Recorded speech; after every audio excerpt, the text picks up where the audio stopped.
Hi, how you doing? Daily check-in number 32. 32 days in a row. Wow. Okay. Okay. I I've been thinking about something and it is yoga. You might be going, right. No, but what I'm serious. I'm serious about this. What I'm getting at is actually the part where we go to class. And I'm not saying this because I want more people in my class, although I do, that would be cool. But what going to class and being in a group, there's this whole other thing that happens there. Um, Doing your practice in the group setting, I know that it's a little bit off-putting for some people at first.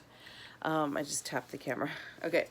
I know that it's off-putting for some people. I know that it's too much. The bigger classes are too much. I get that. I totally get that. I was one of those people too. It took me time to be in a room where there was a lot of people, let alone where I had this much space next to me in between mats. Okay, I get that. I didn't have anxiety around that. It was a whole other thing. Well, maybe, I guess I did. I just don't really have details around that specifically. But once I got into the practice of going to class, not necessarily the practice of yoga, because I was still I had been practicing asana for a while, for a number of years, but I was using books and VHS tapes and things like that. By the time I started going to public classes, my practice needed a shift, and I welcomed it openly.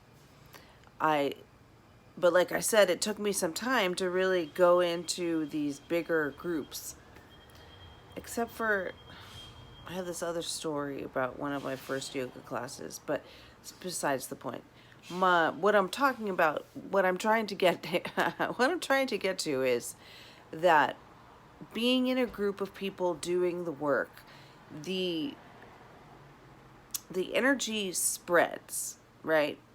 And if you go in there not feeling so great, the chances are pretty high that by going through the practice in a room of people maybe not doing so great as well, that doesn't matter, just by doing that and moving through that energy in the group, you will have a different set of benefits than doing the practice at home. Now, I still think that home practice is important.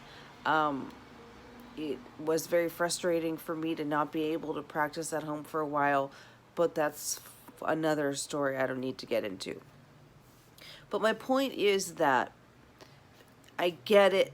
There's a lot of different styles out there. There's a lot of people. Jeez, I keep doing that. Okay. There's a lot of people saying that one style doesn't work for them, so it doesn't work for anybody. There's a lot of people that say that, certain ones are bad for you, and I get that. Because, of course, I have some opinions around those things as well. I don't really want to get into it, but I feel like there's some things that have been put on a pedestal that are not necessarily all that important. And I don't mean people, I mean parts of the practice.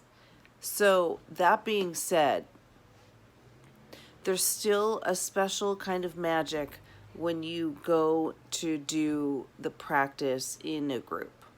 That's what I'm trying to get at. It took me all of 4 minutes or whatever to get around to that, but it's just, there's a special mix of energy. I know I've talked about this before. I'm not a specialist, but I felt like this was a good thing to talk about in check-in, because it is one of the reasons why I teach. I do really like flow-based yoga because the movement does encourage this kind of group mind learning. That's also why I like when people are in rows. Yeah, I'm a little bit weird. Did you know that? Everything works out better if everyone's in a row in my class. So, and I don't mean one row, just even. It just the way it is. Yeah. So that's what I'd like to say. Come to class. If this is interesting for you, talk to me about it. Send me a message. Actually, don't send a message. Put a comment below. Very few people listen to the end. Very few people comment. So if you actually listen to the end, put a comment below. Say hi. Something like that. All right. Bye. Thanks for watching.